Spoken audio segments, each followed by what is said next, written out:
안녕하세요. 유한타증권 선능력지점 박진희 부장입니다. 여러분들 모두 설 연휴 잘 쉬셨나요?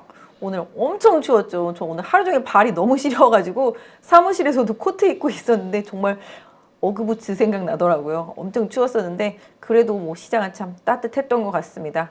오늘 뭐 새롭게 좀 출근하시는 분이 좀 적어서 그런지 모르겠는데 저도 오늘 녹화로 오는데 상당히 좀 빨리 왔거든요. 일단은 뭐 출근하신 분들한테 희소식을 전해드리자면 월요일인 줄 알았더니 수요일이다 라고 생각하신다면 상당히 희소식이 아닐까 싶습니다. 오늘 수요일에 모신 분 IBK 투자증권의 함정남 차장님입니다. 네, 안녕하세요. 안녕하세요. 안녕하세요, 시청자 여러분. 네, 반갑습니다. 선생님도 좋지 않아요? 월요일인 줄 알았는데 수요일이면? 그러게요. 그 생각은 못했는데, 아, 진짜요? 네, 그러게요. 또 바짝 이틀 하면 또 쉬게 되겠네요. 근데 뭐 지금 장이 워낙 뜨거워서 쉬면 안 될 것 같은 장이고 설에 쉰 게 억울한 느낌이 들 정도로 아, 진짜? 뜨거운 뭐 그런 시장 분위기지 않았나는 생각이 듭니다. 맞습니다. 오늘 네. 근데 시장 진짜 많이 올라갔는데 네. 제 친구들은 왜 내 거는 안 올라가? 막 이러더라고요 보니까. 뭐 그렇죠. 네. 그럴 수밖에 어느 없을 쪽에 것 같습니다. 있느냐가 따라서 지금 네. 수익률이 확실히 결정이 나는 것 같아요. 오늘 진짜 네. 로봇 관련주들 어마어마하게 올랐고, 그죠? 사실 로봇을 제외하고 인공지능을 제외하고는 그동안 좀 좋았던 종목들은 오늘 못 맞아요. 갔어요. 맞아요. 그래서 맞아요. 그동안 여기서 좀 즐기려 했었던 사람들은 오늘은 쉬었어야 되는 게 맞고, 반도체 갖고 계셨던 분들은 그동안 정말 옆집에서 이렇게 하는 거 침만 꼴떡꼴떡 생기고 그쵸. 옮겨야 돼 말아야 돼 고민만 무수히 많았었거든요. 맞아요. 그러니 이제 한번 이제 오른 겁니다. 그래서 시장이 정상적인 키 맞추기와 어떤 시장이 좋아질 수 있다라고 우리에게 희망의 메시지만 던져준다면 네. 언제든지 이렇게 올라갈 수 있다라는 것을 오늘 좀 보란 듯이 시장이 입증하고 증명한 뭐 그런 날이지 않나 생각이 들어요. 아, 반도체는 진짜 얄미운 것 같아요. 좀 포기하려고 그러면은 한 번씩 올려주더라고요, 보니까. 얄미워요. 솔직히 팔지도 못하겠고, 더 사기도 작정하고 그렇고. 포트를 짜놓기 전에는 시장이 좋아서 올라온 거는 인정. 반도체 업황에 대해서는 아직은 고민이 있는 것이 사실이거든요. 그래서 그쵸. 오늘 하루는 즐길 수 있겠지만 어디 가서 팔아야지 또 고민이 많아질 수밖에 없으실 것 같습니다. 오늘 또 이러다가 내일 또 빠지면 혹 밀리는 거 아니야? 네. 이런 것 때문에 네. 지금은 롱텀으로 가져가야 될 전략과 숏텀 트레이딩 전략을 구분 짓는 것이 훨씬 더 중요한 전략법이지 않나라는 생각이 듭니다. 맞아요. 진짜 반도체 가지고 계신 분들은 오늘 좀 올랐다고 팔 수 있는 가격도 아니신 아니죠. 분들 되게 그렇죠. 이제 한번 많거든요. 올랐는데 그동안 그쵸. 고생했다가. 네. 그나마 좀 하이닉스 삼성전자가 좀 올라주면서 지수도 좀 리딩해주고 그랬는데 사실 저도 오늘 아까 오다가 보니까 하이닉스 왜 올랐나 뭐 이 내용을 봤거든요. 네. 근데 하이닉스 오른 이유가 반도체 가격 하락폭이 점점 줄어든다고. 그러니까 분기별로 반도체 하락폭이 뭐 30%씩 빠지던 게 이제 1분기를 지나면서는 뭐 1월달 뭐 이때부터는 20%씩 줄어든다고 이런 논리더라고요. 그러니까 그러니까는 하락폭이 빠지는 건 맞는데 이 하락폭이 줄어든다고 반등을 생각하더라고요 보니까. 말도 안 되는 소리고요. 장이 오르니까 이유를 갖다 붙인 거고, 즉 그러면 우리 이렇게 바라볼 수 있는 거죠. 아, 지금은 반도체 업황이 좋아지는 것은 조금 더 고민을 해보고 여기서 옥석 가리기는 해볼 필요가 있고, 강할 때 이 종목들이 강하구나라는 것을 뇌리에 박아두셔야 됩니다. 제가 잊지 않고 있는 종목이 PSK 한미반도체, 그리고 의외로 원익 IPS가 제 주말에 제 설 명절 때 반도체 공부를 좀 했거든요.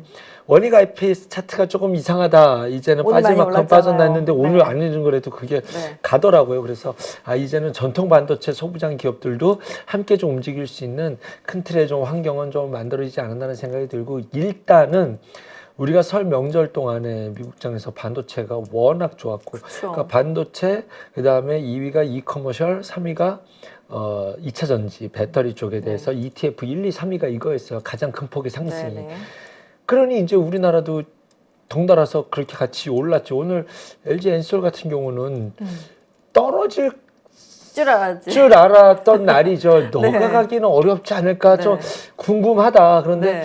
지금 시장에 자금이 들어오다 보니 일단은 간 김에 같이 묻어가자라고 해서 엔솔도 지금 좋은 모습으로 올랐잖아요. 어쨌든 SDI가 더 탄력은 좋았습니다만, 뭐 이러한 것들이 시장에 전반적으로 자금이 들어오고 있다라는 것, 외국인은 계속적으로 들어오다가 조금 이제는 패시브 자금에서 오늘의 조금 수급은 조금 의미가 있지 않을까, 좀 이런 생각이 네, 좀 오늘 들어볼 수 다시 있을 것 같아요. 말씀하신 대로 LG 에너지 솔루션 오른 게 다시 의아한 것 같아요. 다들 30일부터 보에서 풀리는 거 있잖아요. 네. 그러다 보니까 27일부터인가?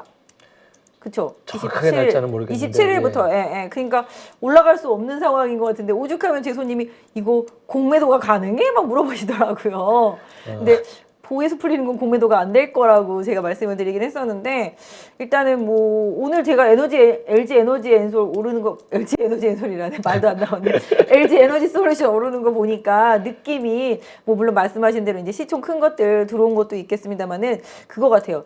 지난번에 이제 뭐 GM이랑 합작한 거 이제 깨지면서 그거 오히려 그게 LG 에너지 솔루션이 요구했다 그러잖아요. 네. 여기서 약간 뜨뜻미지근. 그래서 LG 에너지 솔루션도 이거 괜히 잘못 투자 늘렸다가 나중에 뭐 투자 대비해서 돈 이렇게 나중에 회수하는 게 네. 길어질 수도 있잖아요. 금리도 그렇죠. 지금 높은데 그러다 보니까 좀 이제 고민이 많이 했던 것 같아요. 그래서 안 그래도 뭐 오더 많은데 굳이 이것까지 또 지어서 미리 고생할 필요 뭐 있겠냐 뭐 이런 의도도 분명히 있었던 것 같아요. 그렇죠. 좀 좋게 해석하자면 이렇게 해석할 볼 수 있죠. 미국에 지금 질질 끌려다녀야 되잖아요. 반도체랑 전기차가 배터리가 솔직하게 말하면 그쪽에 밸류체인을 구축하고 공장 여기다 지어가지고 하라는 대로 그쵸. 맞춰줄 수밖에 없는데 우리가 강자를 놓을 수 있다라는 것을 그쵸. 조금 긍정적으로 볼 수도 있을 것이고 가장 결정적인 건 테슬라에 대해서 매수 리포트가 나오고 있으니 맞아요. 워낙 많이 빠졌고 12월 하락 속도가 워낙 가팔랐기 때문에 거기에 대한 반발 매수도 여러 가지 의미가 좀 복합적으로 작용되면서 거기에 수급이라는 좀 긍정적 요인까지 네네. 받쳐주면서 좀 복합적인 요인들이 좀 작용하지 않았나 네. 생각이 듭니다. 맞는 말씀이신 것 같아요. LG 에너지 솔루션이나 뭐 LNF 오늘 많이 오른 거 보면 네. 다 테슬라 영향이 그렇죠. 컸던 것 같아요. LG 화학도 그렇고 그 결국은 지금 테슬라가 시도하고 있는 이 치킨 게임이라고 하는 그러니까 결국은 가격은 낮추더라도 이제 영업이익률이 월등하게 타사들보다 높다 보니까 타사들은 계속 지금 추격하면서 투자해야 되고 사실 뭐 테슬라 같은 경우는 딜러 마진 이런 게 없으니까 네네. 그러다 보니까 영업이익률을 조금 포기하더라도 일단은 누르고 간다라는 심리잖아요. 네. 그래서 이제 테슬라의 치킨 게임으로 인해서 이제 물량이 오히려 줄지 않고 잘 유지될 수 있다라는 시장의 기대치가 이제 최근에 테슬라 상승의 원인이잖아요. 네. 그러다 보면은 지금 이 치킨 게임으로 인해서 또 최근에 뭐 테슬라 안 팔리고 재고 있었다. 근데 이것도 잘 팔리고 있다. 그러니까 아마 LG 에너지 솔루션이나 LNF나 뭐 LG 화학들이 좀 올라온 것 같아요. 그럼 차장님 보시기에 테슬라의 치킨 게임은 성공할 수 있을까요?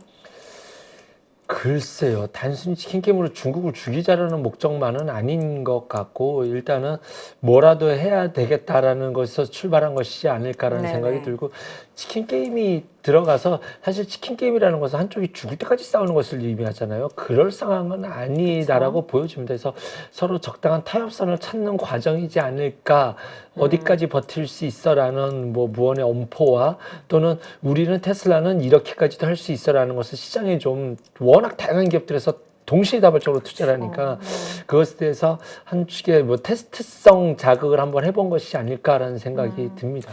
일단 뭐 테슬라가 재고 털기 위해서 시작했는데 그렇죠. 어쩌다 보니 치킨 게임으로 그렇죠. 인식이 되는 상황이 되고 있는 것 같기도 합니다. 그래서 실질적으로 다른 기업들은 사실 지금 막 투자를 많이 해야 되니까 사실 비용 부담도 많고 그래서 그런 고민도 저는 했었거든요. 그러면 이제 완성차 기업들이 어디서 가격을 빼야 되냐 하면 결국 2차 전지에서 가격을 빼야 되는데 네. 결국 그 2차 전지 그렇게 된다라면 어떻게 할 것인가. 그런 고민을 해보면 아 이게 참 애매해지더라고요. 보니까 이게 2차 전지도 원재료 가격이 분명히 있기 때문에 그거에 연동을 해서 가격이 되는데 그죠? 그래서 그런 부분들 생각하면 국내 2차 전지 업체들 향보다는 뭐 중국산 싼 거 있잖아요. 그런 쪽으로 혹시 가려나? 막 이런 생각도 저는 개인적으로 했었거든요. 그래서 사실 2차 전지가 좀 고민이 많이 됐었는데 오늘은 또 막 다 올라오다 보니까 포스코들만 빼놓고 다 올라오다 보니까 이건 또 뭐지? 막 싶긴 하더라고요. 그러니까 2차 전지주들도 예전에는 뭐 이제 가격적인 경쟁에 대해서 굉장히 치열해질 거다 했는데 인플레이션을 받아들여야 되는 세상이 오야 된다라고 그랬잖아요. 어느 정도 그것에 대해서는 기저에 깔려 있는 섹터예요. 그런데 과거에 썼던 상승폭처럼 주도로 이끌기는 어려울 것이다. 하지만 뭐 지금 이 자리에서 자리를 한 번에 뺏기지는 않을 것이다. 뭐 이런 동조의 상황은 아직 이어지고 있는 과정이지 않나는 그러게요. 생각이 아까 듭니다. 기사를 보니까 한국 배터리가 이제 뭐 슈퍼 을이다 뭐 이렇게 얘기도 네. 나왔었는데 아무튼 좀 배터리 가격을 안 낮추면 전기차 가격이 낮아질 수가 없기 때문에 다른 완성차 업체들이 어떻게 하느냐가 상당히 좀 중요할 것 같아요. 그래서 뭐 그들도 좀 내재를 하려고 하는 부분도 분명히 있습니다만은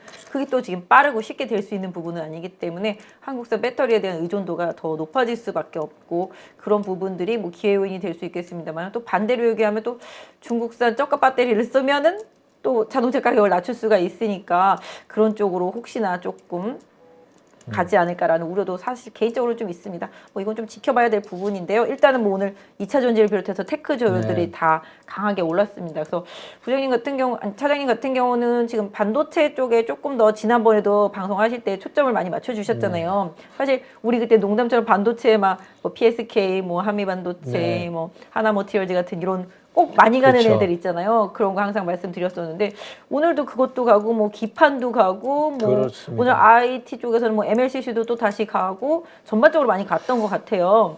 그럼 반도체가 지금 로봇이나 인공지능의 이 후발주로 시장을 좀 리딩할 수 있을까요?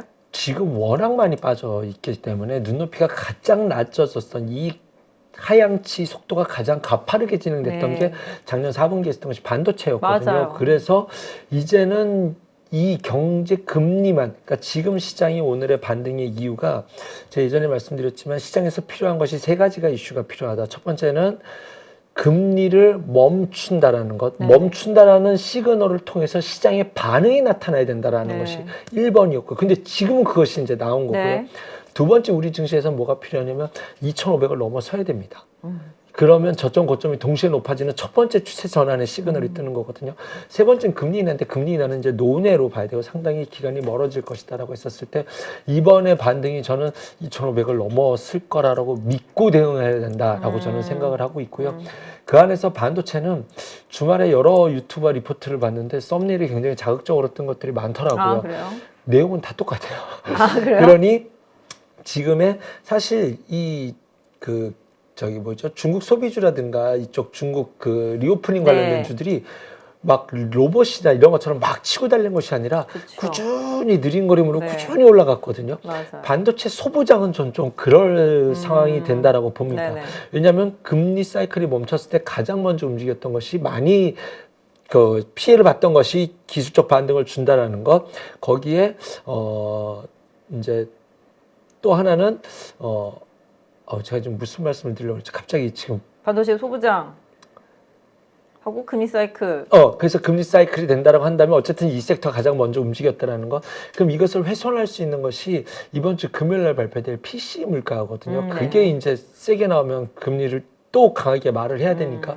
그래서 금요일 날만 체크하면 네. PC 물가만 확인이 된다면 지금 지난달이 4.7 나왔고 이번에 4.4 전망치인데 그 정도 언더리에서 나온다라고 한다면 이제 이쪽에 대해서는 바로 갈 수는 없겠지만 좀 묵직하게라도 지금 충분히 반영됐다라는 심리를 이제 계속 주가에 반영시키게 되지 않을까. 그래서 반도체 소부장은 포트리 한켠에는 있어야 되는 된다. 섹터이면 틀림이 없다라는 것을 이번에 시그널을 통해서 지금 주가가 스스로가 좀 증명하고 있지 않나 네, 생각이 네. 듭니다. 사실 뭐 말씀 주신 대로 지난번에 하이닉스, 삼성전자 바닥에서 올라올 때도 사실 긴가민가 막 이랬었잖아요. 패시브 자금 뭐 외국인들 환율 때문에 들어왔다 막 이런 얘기도 있었고 걔네들은 갔어도 소부장들은 꼼짝도 안 했었잖아요. 그렇죠. 그러다가 이제 오늘 거의 처음으로 오르는 거나 마찬가지인 것 같아요. 그러다 보면은 뭐 뭘 사야 될지 고민이 많잖아요. 왜냐면 오늘 다 고민이 되죠. 너도 나도 다 올랐잖아요. 네. 그래서 저도 주말에 좀 봤어요. 뭐 CPU, GPU 막 얘기 나오다 이제 네. MPU 막 얘기 나오잖아요. 이게 이제 신경망 반도체, 네, 그래서 네. 오늘 AI 반도체 뭐 관련주들 뭐 일부는 막 상한가 간 종목도 있기는 네. 하더라고요 보니까. 그래서 요런 부분들 때문에 결국은 이게 또 로봇, 인공지능에서 또 파생해가지고 지금 반도체가 올랐단 말이죠. 그래서 엔비디아 오르면서 그래서 이게 추세를 계속 이어가려면은 결국은 아까 차장님 말씀 주신 대로 금리 인상 사이클이 네. 완화되는 거 부분. 왜냐면 이번에 2월 초에 금리 인상 0.25 하고 나서 그동안 그 다음부터 금리를 뭐 안 올릴 수 있다라는 시그널을 정말 그렇죠. 확실히 주든가 그렇죠. 아니면 딱 여기까지 요 정도까지만 더 올리고 안 하겠다라는 시그널을 주든가 이런 부분들이 좀 나타난다라면 말씀하신 대로 최악으로 빠졌던 경기 민감주의 최고봉인 반도체 쪽에서 다시 또 릴레이가 나올 수도 있을 수도 있다고 보여집니다. 실적은 뭐 기대하는 게 하나도 없죠. 사실 저희가 지난번에 뭐 여행주, 항공주 같은 이런 리오프닝 처음에 얘기할 때도 여긴 더 이상 망해서 더 망할 데가 없는 데였다라면은 반도체도 말씀하신 대로라면은 지금 금리 피해 받고 뭐 1분기, 뭐 2분기까지 힘들 수는 있겠지만 지금 유럽에서 나오는 여러 가지 경기 지표를 봤을 때도 이게 연착륙으로 갈 수 있는 수준이다. 그다음에 그렇죠. 강달러가 이제 지금 네. 약달러화 되고 있다. 이런 부분을 고려해 본다라면은 뭐 지수 견인에 있어서는 뭐 반도체만한 게 없습니다. 그죠? 최고죠. 그러니까 2,500 넘어가려면 반도체 힘 좀 써줘야 되고 코스닥도 지금 더 강하게 가려면 반도체 움직여 줘야 되거든요. 왜냐면 코스닥도 지금 지수가 730인데 여기가 되게 중요한 포인트잖아요. 730인데. 코스닥은 800 보는 거죠. 코스닥 그러니까. 800, 코스피 2,500이 그러려면 굉장히 이제 중요한 IT 레벨이다. 달려줘야 되는 거잖아요. 그렇죠, 맞습니다. 네, 그렇기 때문에 차장님 말씀하신 대로 반도체가 소부장 중심으로 해서 아까 말씀드린 뭐 엔비디아 관련할 수도 있겠고 뭐 인공지능 이런 쪽으로 관련해가지고서 반도체의 흐름이 나온다라고 본다라면은 차장님 주목하는 반도체 네, 반도체 이제 있으실까요? 본심, 저의 핵심을 이제 오늘 말씀드리면 끝날 것 같은 반도체 워낙 많이 말씀드려서 삼성전자, 하이닉스를 바라보는 반도체와 소부장을 바라보는 반도체 완전히 다릅니다. 네네. 삼성전자 저는 별로예요. 삼성전자 살 거면 저는 차라리 TSMC 사야 된다라고 봅니다. 왜냐면은 오늘 아침 방송에 타방송에서도 이렇게 말씀드렸는데 이번에 실적 발표를 보고 나서 네. 기성복을 만드는 회사와 맞춤 정장을 만드는 회사에 대해서 영업이익률이 이렇게 차이가 나는 것을 우리는 확실하게 알 수 있었어요. 기성복을 만드는 회사는 이 사이클 경기를 벗어날 수가 없어요. 하지만 맞춤 정장을 만드는 애들은 사이클이라는 게 없어요. 오다 받아서 만들어서 오다가 밀려 있으니까요. 주문이 밀려 있어서 계속 이것만 찍으면 되니 사이클이 좋거나 말거나 계속 수주받은 것을 만들어내게 되잖아요. 근데 우린 D램 삼성 같은 경우는 메모리 반도체는 쌓아놓고 가격이 올라가면은 수익이 좋아지고 수요단이 좋아지면 안 좋아지면 재고로 쌓아놓고 이제 가격 경쟁을 해야 되고 감산을 해야 되는 이런 구조이다 보니 삼성전자가 올인하려고 하는 게 지금 승부를 보려고 하는 게 뭡니까? 파운드리잖아요. 네. 그러면 그쪽으로 승부를 볼 때 삼성전자가 이길 거냐 질 거냐 저는 모르겠어요. 그래서 삼성전자가 이렇게 시장이 좋아지고 이렇게 뭐 외국인 매수가 들어올 때 삼성전자부터 사고 들어와야 되니까 오늘 4,700억 샀어요. 네, 외국인이. 맞아요. 먼저 주워 담아야 되니까 삼성전자 틀림없이 좋을 겁니다. 하지만 자율 반동으로 보는 맥스가 75,000원, 진짜 찐 맥스가 8만 원이거든요. 그 캡에 쓰여져 있는 것에 대해서 그것도 찐으로 갈 텐데 그것에 한계치를 두고 해서는 조금 투자를 그렇게 할 필요가 있겠느냐라는 생각이 네. 들어서 삼성전자가 진짜로 앞으로 승부를 보려고 하는 것은 이제 파운드리 승부를 하려고 하는 거잖아요. 이제 거기라 그러면 거기로 갈 때 뭐가 승부를 봐야 될 것이냐, EUV 공법과 관련된 종목들, 특정 섹터들 점점 첨단 소재로 가는 것들 이러한 종목들에서 해법을 찾으면 그쪽에 좀 해법이 쉽게 나온다. 그 그래서 옛날에 SNS 텍도 말했었잖아요. 그렇죠. 제가. SNS텍, PSK 한미반도체 우리 함께 말했던 네. 거. 그리고 이제 원익 IPS도 바닥에서 좀 바닥을 다져서 전통 장비도 워낙 진짜 빠질 만큼 원체 빠졌구나. 근데 네. 그쪽은 또 이렇게 얘기가 가능할 수 있어요. 중국에서는 좀 사양이 낮은 반도체를 그쵸. 꾸준히 가져가게 하는 것에서는 이제 용인해주고 있는 상황이잖아요. 그쪽에 대해서는 중국도 속도를 멈출 수는 없거든요. 우리가 중간 과정에서 삼성은 치고 나가서 3나노 공정에서 싸움을 하고 좀 뭐 10나노 넘어서는 나노는 중국에서는 그냥 이렇게 하는 네네. 된다. 이런 사이클이라고 한다면 그쪽에서도 반등이 나오는 것도 당연한 상황이다라고 생각이 들어서 저는 삼성전자를 사는 것보다는 이쪽 소부장을 사는 것은 확실한 스토리텔링으로서의 종목을 움켜잡을 수 있고 기다릴 수 있는 싸움이 되지만 삼성전자는 3나노 싸움을 TSMC랑 이길 수 있는지도 봐야 되고 정말로 이 재고가 주는지도 확인을 해요. 네. D램은 12월 달에 좀 줄었어요. 낸드는 12월 달에 안 줄었거든요. 그러니 지금은 아직 반도체 업황은 돌지는 않았다. 네네. 하지만 곧 돌 거야라는 걸 배팅하고 시장이 좋아지니까 올라간다라고 이제 상황을 보는 거예요. 사실 이게 더 무서워요. 업황이 도는 걸 확인하고 도는 거는 거의 없습니다. 시장이 돌 때 도는 게 더 무섭거든요. 지금 소부장은 선택을 하셔야 됩니다. 그럼 딱 궁금한 게 네, 딱 보시고 말씀하세요. 있는 종목이 있어요? 뭐 아까 눈이 반복적으로 아까 말씀드리죠. 그것들? 아까 그 종목들이고 네. 시야를 넓힌다면 네. 이제 주말에 예전에 네네. 이렇게 했었을 때 좋아했던 종목들이 있어요. 세종장비에서 자기의 매력을 갖고 있는. 근데 사실 이 세종장비를 어느 정도 매력도를 부여해야 될지에 대해서는 좀 고민이 있는 거죠. 왜냐하면 증설의 폭이 줄었잖아요. 지금 캐펙스 투자가 줄었기 때문에 반도체 업황이 좋아진다면 이쪽이 좋다면 이쪽이 같이 가야 되는 것이 정상인데, 그래서 GST는 좀 매력이 있는데 네. 조금 고민이 들고, 그냥 그럴 거라면 소재 쪽이 좀 소재. 만만해 보이지 않나. 근데 그러면 소재 쪽은 원익 QNC랑 월덱스거든요. 음. 근데 삼성전자가 감산을 할 거냐 말 거냐예요. 뭐 삼성전자는 뭐 공정 같은 걸 잘 조절해서 실질적으로 감산은 안 하더라도 감산 같은 느낌적인 느낌으로 그렇죠. 가더라고요. 그게 뭐냐면 DDR5 전환이에요. 그렇죠. DDR5로 전환을 하게 되면 실질 감산을 하지 않고 그 비중 조절을 통해서 감산 효과가 나타나게 되거든요.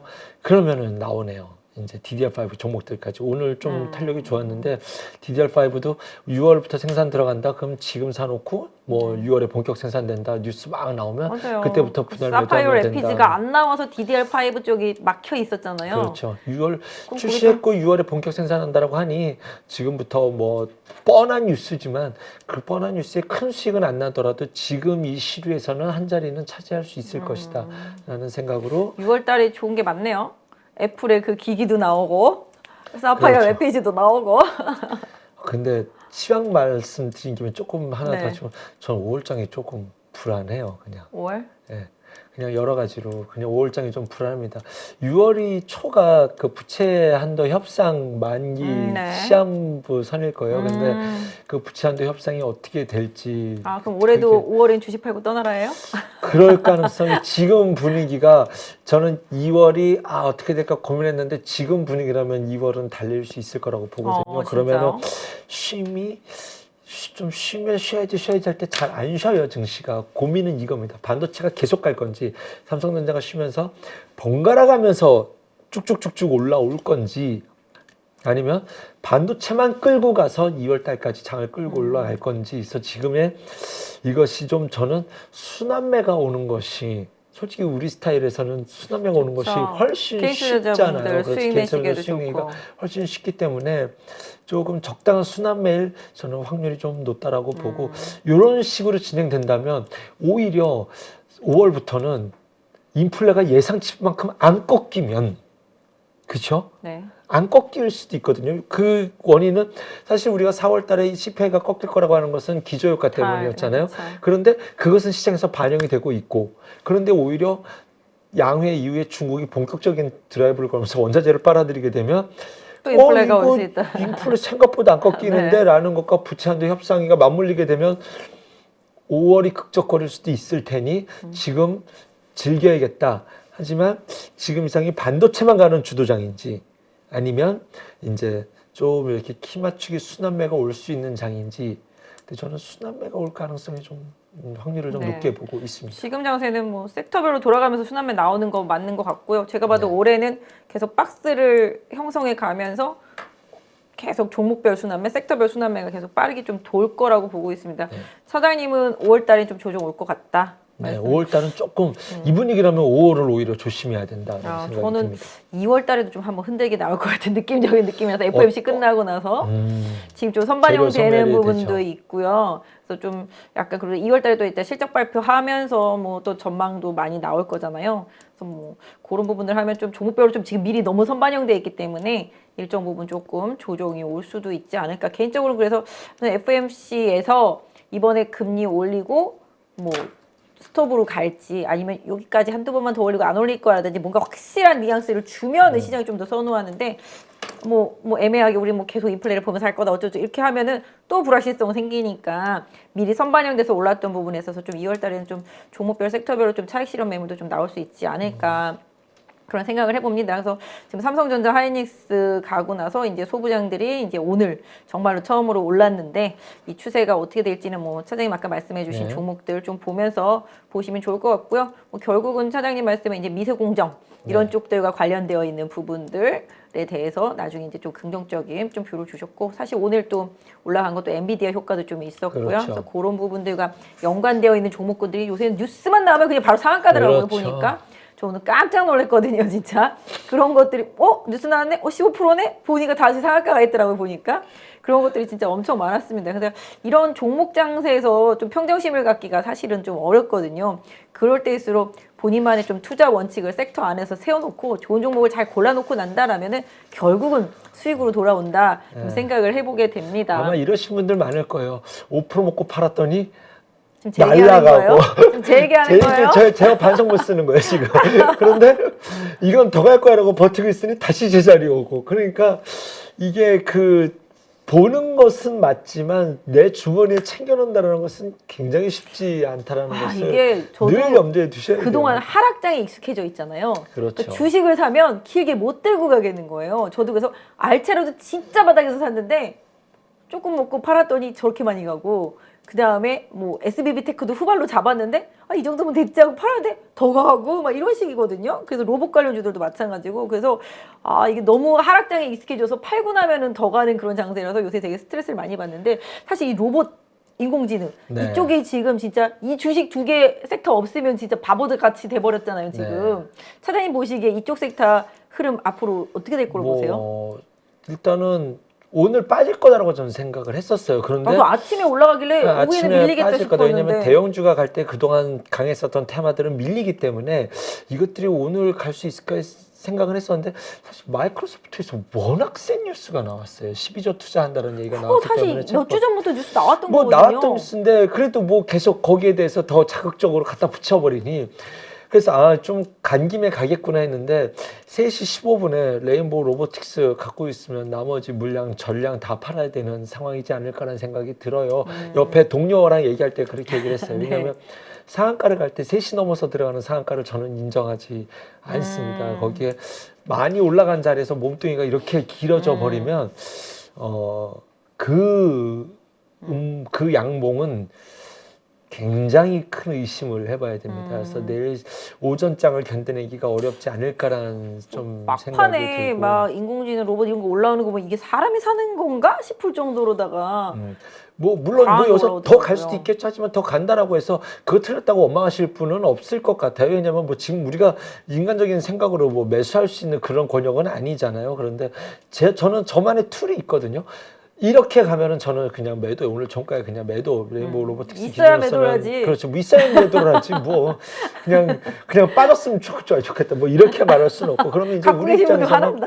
넥스트 다음 투자를 이제 바라봐야 되잖아요. 그런데 이제 로봇이 갖고 지금 시장에서 올라오는 미국장을 바라보면 엔비디아, 테슬라 올라오는 것은 가장 큰 의미를 부여할 수 있는 것은 낙폭과대라는 것과 맞아요. 또 최근에 이쪽 코인 시장과 네, 지금 맞아요. NFT 다 관련돼서 마찬가지. 이쪽 것도 메타버스 조금 한 그쵸. 번쩍 번쩍 뜨잖아요. 맞아요. 이쪽 공통 분모가 게임이거든요. 그래서 아. 저는 게임과 관련돼서 조금 오히려? 좀 관심을 시야를 좀 넓혀볼 필요가 있지 네네, 않을까 생각이 네네. 들어요. 그래서 게임 관련된 내용을 조금 네. 생각을 준비를 해봤는데 네네. 화면 띄워주시지 마세요. 네. 일단은 첫 번째는 중국 외자 판호 발급한다 이런 얘기는 계속 나오고 네, 있잖아요. 네, 근데 네. 그것은 그냥 갖다 붙이고 이제 삼성전자가 이제 작년에 게임스컴에서 부스 마련해가지고 오디세이 제품 선보였다고 네. 했잖아요.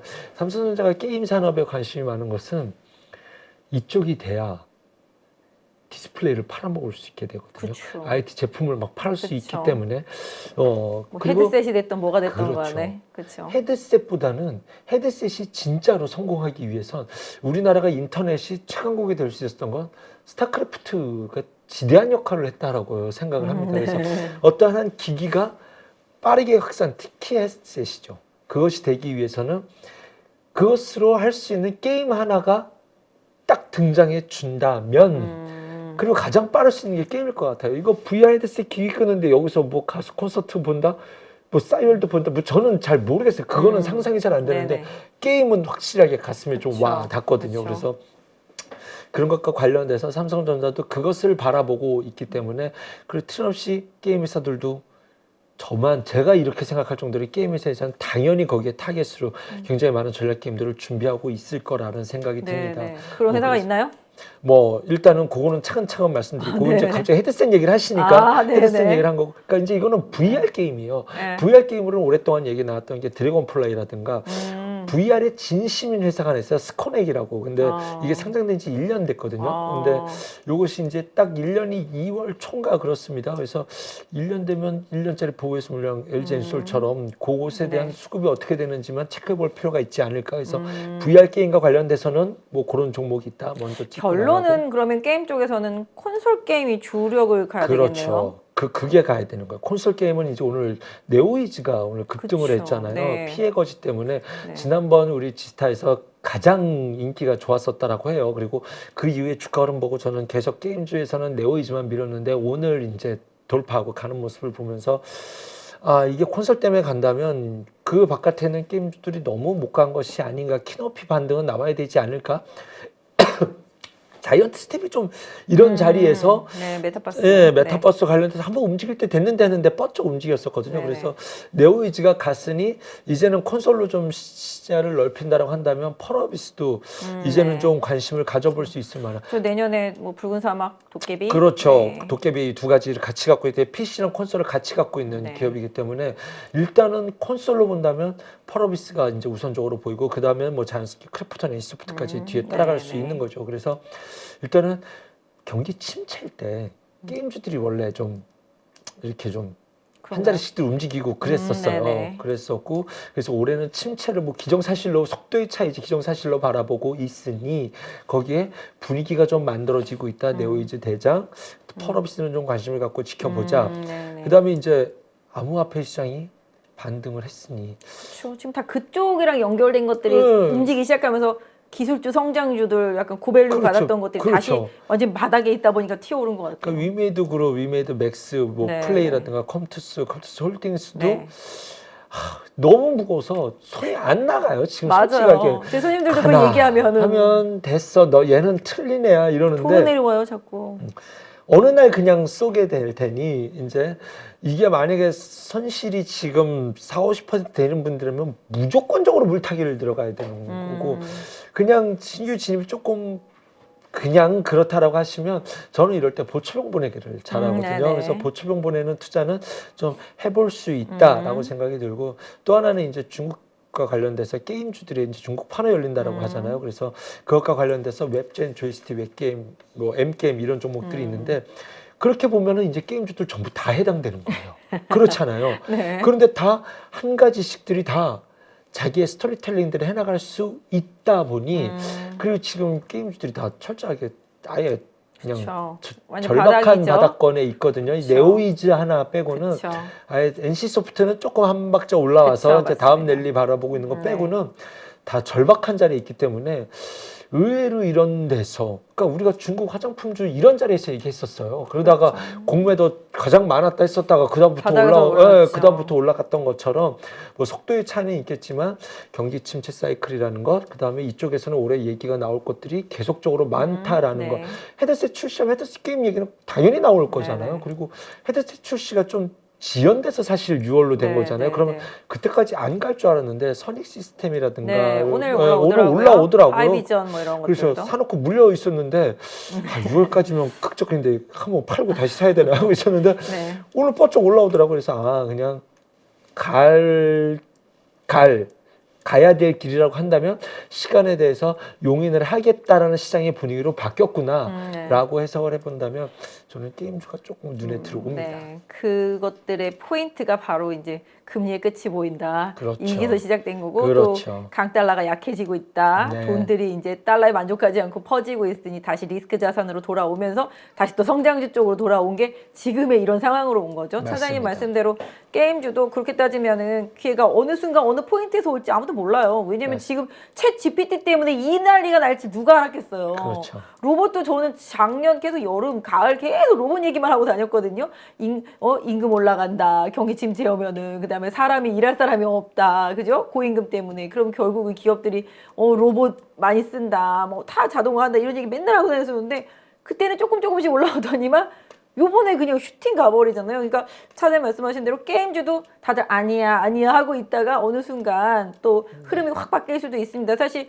펄어비스도 신작 게임이 올해 연말이나 뭐 내년 초쯤에 나올 수도 있기 때문에 뭐 사실 뭐 피해 거짓도 미리 움직였어요. 한참 미리 그렇죠. 움직였어요. 맞아요. 그렇기 네. 때문에 이것도 뭐 언제 바뀔지 몰라요. 어떻게. 그렇기 때문에 시장은 돌고 도는 거니까. 돌고 도는 거니까 네, 맞습니다. 이쪽 상대적으로 항상 그런 것 같아요. 지수가 올라가면 지수보다 밑에 있는 종목들을 지수까지는 끌어올리더라고요. 그리고 지수보다 오버슈팅 된 종목이 결국엔 다시 또 지수대로 네. 내려오거든요. 그러니까 이런 관계를 좀 잘 활용하신다면은 올해는 상대적으로 많이 올랐다? 매도, 상대적으로 많이 빠졌다 매수, 이런 부분을 좀 병행하시면 올해 상반기 내에는 좀 수익률을 올리는데 좀 더 도움이 되지 않을까 싶습니다. 그래서 차장님은 뭐 지금의 인공지능 AI 로봇에 이어서 메타버스 헤드까지 해서 게임까지 다 연결을 지켜주셔서 말씀을 해주셨습니다. 제가 아까 보니까 로봇도 다 간 것 같지만 덜 간 거 꽤 많더라고요.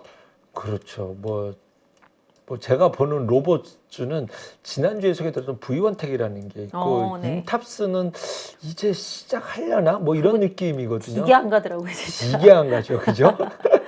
그래서 그쪽으로 수남의 분위기 전환이 올지 네. 뭐 그것도 좀 지켜보고 있고 아, 진짜. V1텍은 지난주에 말씀드렸는데 오늘 좀 그림이 좀 예뻐지지 않았나라는 뭐 이런 느낌이 네. 듭니다. 그래서 어쨌든 그 안에서 자기만의 스토리가 있다면 이것을 잘 이제 네. 맞습니다. 자기가 그림을 그려 나갈 수 있는 시장 거의 막 분위기로 바뀌었다. 의료기기도 그때 얘기하고 나서 오늘 치과 의료기기도 많이 갔잖아요. 그렇죠. 그리고 막판에 보니까 두산도 종가에 쏘더라고요. 두산이 협동 로봇 있잖아요. 그렇죠, 맞아요. 지금 보면 레인보우 로보티스가 두산 시총을 넘보고 있더라고요, 보니까. 진짜요. 이럴 맞아요. 수가 있어요, 진짜. 네? 그래서 두산도 아마 움찔하지 않겠나 뭐 이런 생각 저도 좀 해봤고. 억울해서 이런 얘기 하는 거예요. 현대차가 진짜로 이게 로봇 진짜 찐스해준대.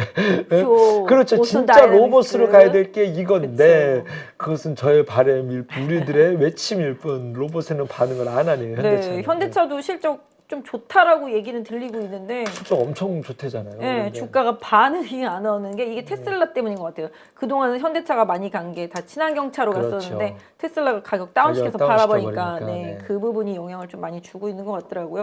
그래서 아무튼 보니까 뭐 의료기기 막 이런 쪽도 가는데 사실 오늘 개인 투자자분들 뭐 오스템 임플란트 너무 급등해가지고 네. 아이고야 막 이러신 분들 되게 많을 것 같아요. 진짜 오랜만에 공개 매수 얘기가 나왔습니다. 이 시장에서 공개 매수 얘기 못 들어본 지 꽤 오래됐었거든요. 그렇죠. 진짜 오랜만이죠. 진짜. 네. 참 이거 억울하게 팔았다는 분들이 너무 많아서 맞아요. 저는 지난번에 무슨 불량 중국에서 그렇죠. 나왔다 이럴 맞습니다. 때 그때 털리신 분들이 좀 많았을 것 같아요. 보니까. 뭐 의심마저 들죠. 그런 뉴스글을 그 타이밍에 냈고 그니까요. 그 이후에 바로 올려놓은 것들이 11만 원까지 밀었다가 지금 순식간에 18만 6천 원대가 됐어요. 네, 오늘 얘기 나온 게 이제 공개 매수 가격 19만 원이잖아요. 네. 그래서 오늘 애널리스트들 얘기를 들어보니까 이거 오스템 임플란트 주식 갖고 계신 분들은 꽃놀이패다. 왜냐? 이게 2월 24일 날 그때 공개 매수 가격이거든요. 그때까지. 그러면 그때까지 계속 쥐고 있다가 가격이 그 이상으로 올라가면은 팔고 네. 그 이하면은 공개 매수에 응하고 이렇게 하면 되니까 오스템 임플란트 가지고 계신 분들한테는 이 꽃놀이패다 이렇게 말씀을 하시더라고요. 보니까 이제 그 강성부 펀드가 이제 그렇죠. 계속 매수하면서 들어오니까 또 이제 여기 대주주가 이제 또 MBK 하고 뭐 다른 쪽 유니온 그쪽이죠. 그쪽이랑 해가지고서 이제 공개 매수 얘기를 하고 있습니다. 그리고 또 본인 이제 지분 중에서 일부 뭐 CB 전환해서 또 오스템 임플란트 쪽에 그 인베스트먼트인가요? 네. 이름도 하도 어려워서 못 네, 외웠는데 네. 오늘 공시가 너무 많이 나와가지고 저도 되게 헷갈리는데 아무튼 그쪽으로 뭐 지분을 넘겨가지고 아무튼 그쪽이 더 이제 지금 최대주주 스타일로 되는 것 같더라고요 보니까. 그래서 결국은 공개 매수가 성공을 하면 오스템 임플란트 최대주주 쪽들은 이제 방어를 하는 결과가 나오는 거고 그렇죠. 공개 매수에 성공하지 못할 수도 있긴 하겠지만 강성부 펀드도 상당히 좀 세게 나올 수 있는 상황도 있어서 이 주식을 가지고 계신 분들은 진짜 꽃놀이패라고 말씀을 하시더라고요. 아니면은 공개 매수에 응하지 못하게 주가를 더 올려버리면 사람들이 공개 매수에 응하지 않을 거잖아요. 그래서 그렇죠. 그런 부분들 얘기까지 나오고 있어서 과연 여기서 주가가 멈추겠느냐라는 의문도 사실은 오늘 뭐 지주에서 관련된 애널리스트들 좀 얘기들이 있더라고요 보니까. 오늘 사실 공시가 저도 많이 나왔는데 오늘 제가 좀 다른 것 때문에 정신이 없어가지고서 자세로 공시를 좀 못 봤었는데 뭐 지분 막 그 CB 전환해서 넘기고 그런 공시들이 좀 있었었어요. 그런데다가 이제 공개 매수 얘기도 있었고 그래서 지금 CB 콜옵션 취득을 해서 최규옥 대표가 이제 증여를 한 거죠. 최인국한테 증여를 했어요. 최정민이랑 최인국한테 증여를 하고 또 최규옥은 보여주신 주식을 19만 원, 주당 19만 원에 덴티스트리 인베스트먼트에다가 장외 매도를 했어요. 2,740억에. 그래서 이거를 아유, 길기도 하네요. 진짜 보니까. 이게 최규옥의 특수관계인이 소유한 오스템 임플란트 종속회사 지분을 덴티스트리 거기다 넘겨가지고 어쨌든 간에 뭐 돈 3,700억을 확보를 했다 그러더라고요. 그래서 이걸 추가로 어떻게 뭐 살지는 모르겠는데 어쨌든 간에 제일 중요한 건 공개 매수가가 19만 원이고 이 오스템 임플란트를 가지고 계신 분들은 2월 24일까지는 공개 매수에 응할지 말지를 결정하시면 되는데 주가가 많이 올라가면 뭐 매도할 수도 있고 그렇죠. 주가가 빠지면 공개 매수에 응하면 되니까. 근데 사실 주가가 많이 올라가면 공개 매수가 실패할 수도 있잖아요. 그렇기 때문에 그러면은 안 되는 수도 있으니까 그런 부분들은 조금 고려해 보실 수 있는데 최대한 공개 매수하고 나면은 지분이 한 34% 이상 최대는 뭐 90%까지 하는데 그건 좀 말이 안 되는 것 같고 최소한 34% 이상 되니까 경영권 방어에는 좀 문제가 없지 않겠냐 이런 얘기들이 나오고 있더라고요 보니까. 그래서 이 종목 가지고 계신 분들은 좀 참고를 하시는 게 좀 좋지 않을까 싶고 제가 봐도 그건 진짜 좀 꽃놀이패인 것 같기는 해요. 그죠? 공개 매수가 뭐 물론 실패할 수도 있잖아요. 너무 많이 응해버리거나 그죠? 뭐 가격 부담이 뭐 그 이후에 주가가 빠져서 가격 부담이 생기면은 뭐 그럴 수도 있기는 한데 어쨌든 간에 뭐 막 상장 처리 얘기까지도 막 나오고 그랬는데 과거에는 상장 폐지인가? 네. 이 자리에서 쭉 기더라고요. 그냥 맞아요. 계속 맞아요. 계속 기어서 맞아요. 예, 올라가지도 않고 떨어지지도 않고 맞아요. 다 똑같은 생각을 하기 때문에 주가가 한 뭐 계속 기기 때문에 예, 맞아요. 그냥 이제는 갈 때까지 갔구나 이걸 바라고 여기까지 달려온 거구나 저는 이런 생각으로 보고 맞아요. 있어요. 2월 24일이면 아직 한 달 그렇죠. 넘게 남았으니까 개인 투자자분들은 뭐 나는 뭐 여유 있다 기다린다 하시는 분들은 뭐 기다리시면 될 것 같고 아니야 난 이 정도 먹었으면은 뭐 어차피 19만 원이 뭐 거기서 올라봤자 얼마겠냐 이렇게 생각하시면서 뭐 차익 실현하시고 딴 거 더 많이 빠진 쪽으로 이동하시는 것도 뭐 나쁘진 않는데 뭐 하여튼 오스템 임플란트 자체가 뭐 저평가다 뭐 근데 사실 그 강성부 펀드가 옛날에 한진칼도 공격을 했었잖아요. 네. 그러니까 이게 기업에 약간 좀 안 좋은 이슈가 있는 행동주의 펀드들은 공격을 계속 하잖아요. 근데 한진칼 때는 제가 알기로는 아마 빚내가지고 막 엄청 사고 이래서 그렇게 성공을 못했던 걸로 알고 예, 있습니다. 근데 이번에 오스템 임플란트는 그 결과가 어떻게 될지는 모르겠는데 어쨌든 간에 가만히 생각해보면 이런 생각도 들어요. 문제가 있는 기업인데 뭐 문제가 발생했어. 근데 그 기업의 전체적인 실적이나 뭐 여러 가지 기업 가치에 치명타는 안 주는데 뭔가 그런 문제들이 생겼는데 강성부 펀드가 꼭 들이댄 것들은 주가가 많이 오르더라고요. 앞으로 나도 그럼 강성부 펀드가 들이대는 종목들을 잘 보고 있다가 덤벼야 되나? 뭐 이런 생각도 오늘 했거든요. 왜냐면 주가는 많이 일단 오르니까. 한 세월 걸릴 수도 있어요. 그래서 그냥 하시던 대로. 예. 아무튼 뭐 언젠가 뭐 다른 회사 그렇습니다. 또 접근할 수도 있지 않을까 뭐 이런 생각 개인적으로 한번 해봤는데 네. 어쨌든 간에 이거 가지고 계신 분들은 19만 원을 기준으로 해서 본인의 물량을 잘 뭐 매도할지 뭐 거기에 공개 매수에 응할지 좀 결정하시면 되지 않을까 싶습니다. 네. 아 얼마나 좋을까요? 이거 있으신 분들은? 오늘 하셨- 로봇 아닌 거 치고는 하셨죠. 제일 많이 오른 그렇죠. 거예요. 최고의 자리 퍼포먼스를 보여주었습니다. 진짜. 그런 것 같아요, 진짜로. 그래서 오늘 좀 그런 부분들이 있었습니다. 그래서 일단 저희가 뭐 바쁘게 막 종목 얘기도 하면서 달려왔는데 일단 아까 말씀드렸던 대로 오늘 구정이라고 하면 되겠죠. 새해 연휴 끝나고 첫날이잖아요. 근데 사실 아까 나스닥 선물을 안 좋았었거든요. 네. 그럼에도 불구하고 시장은 이제 계속 강세를 보이고 있습니다. 차장님 일단 다음 주에 우리 봐야 되니까 네. 전략 한번 주시죠. 일주일 동안의 전략. 일단은 순환매가 올 거다라고 생각이 들어서 반도체는 일정 부분은 포트에 있어야 된다. 근데 네. 지금은 포트를 이렇게 곳곳이 다 산재해 놔야 된다라고 생각이 들어요. 제가 말씀드렸던 섹터 중에서 가장 못 간 종목에 대해서 저는 사 모을 전략을 짜고 있습니다. 네. 뭐냐면 현대건설인데요. 이제 미국이 금리를 멈춘다라고 했었을 때 가장 이제 현실적으로 네. 이 틀에서 벗어날 수 있는 것이 네. 건설주거든요. 그런데 진짜로 금리를 더 뭐 인하 사이클을 기대하는 건 아니지만 네네. 이것에 대해서 이제는 숨통이 트인다라고 한다면 반도체만큼 그 네. 템포로 함께 네. 박자가 움직일 수 있는 것이 저는 이제 네. 현대건설이라고 생각이 네. 들어요. 현대건설은 대표적인 스탠스로 말씀을 드린 거고 네. 건설주도 이 그 네. 금리의 멈춤과 그리고 현 상황을 충분히 즐길 수 있다. 그래서 우리나라가 뭐 지금의 금리를 맥스로 네. 하는 어떤 이런 스탠스를 네네. 보여줄 수 있다면 이제부터는 규제 완화가 본격적으로 이제 네. 어떤 액션들이 의미를 부여할 수 있게 된다라고 생각이 들거든요. 그리고 이제 우리도 막 좀 중동에 보냈잖아요. 사절단 다시 네, 보내서 보냈기 맞아요. 때문에 그런 것들과 관련돼서 싼 자리에서 주춤한다라는 전략에서는 여전히 건설주들은 저는 유의하다고 봅니다. 네. 저도 현대건설 좋아하는 거 아시죠? 네, 그렇죠. 저도 현대건설 괜찮게 보고 있습니다. 사실 지금 철강, 네. 그다음에 건자재, 요새 인테리어 애들도 사부작사부작 올라왔어요.